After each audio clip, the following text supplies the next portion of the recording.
নমস্কার বন্ধুরা, নমস্কার। আমি এক পাগল, সেই জন্য গাছের কাছে এসে দাঁড়িয়ে আছি। কোকিলের ডাক শুনবো বলে যদি গলা খুব বসে গেছে, কথা বলতে পারছি না।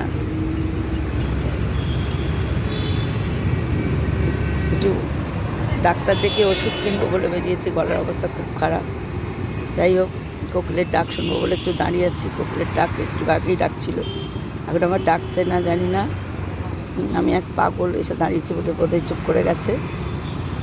আমি এই বসন্তে কোকিলের ডাকটা খুব উপভোগ করি, অনুভব করি। যেহেতু গানের দলের লোক, সেজন্য ওদের গানের এই সুর বাঁধার, এক এক করে স্কেল ওপরে ওঠা, এগুলো খুব লক্ষ্য রাখার চেষ্টা করি। প্রতি বসন্তেই আমি এই গাছে গাছে কোকিলটাকে গাছের সামনে এসে দাঁড়িয়ে থাকি। আমের গাছ, জামের গাছ ইত্যাদির সামনে এসে দাঁড়িয়ে থাকি কোকিলের ডাক শুনবো বলে। এখনও পাচ্ছি না, গলার খুব অবস্থা খারাপ। সামনেই বসন্ত উৎসব, জানি না কী করতে পারবো।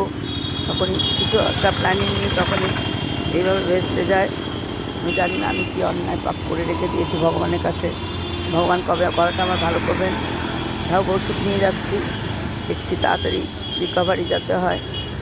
আপনারা সকলে ভালো থাকবেন, আনন্দে থাকবেন। বসন্তের কোকিলের গাছে গাছে ডাক শুনুন। মনটা ভালো রাখুন, শরীরটা ভালো রাখুন। এ সময় ঠান্ডায় বিভিন্ন রকমের শরীর খারাপ হচ্ছে, সেগুলো থেকে নিজেদের সংরক্ষিত করে রাখুন, সুরক্ষিত করে রাখুন। আর সামনেই দোলের উৎসবে মাতুন, এবং অবশ্যই চামড়াগুলোকে, স্কিনগুলোকে খুব প্রোটেকশান নিয়ে তবেই, এবং শরীরের ওপর দৃষ্টি রেখে তবেই দোল খেলুন। বলি হ্যাঁ, সকলে ভালো থাকবো। জয় রাধে কৃষ্ণ, জয় শ্রী।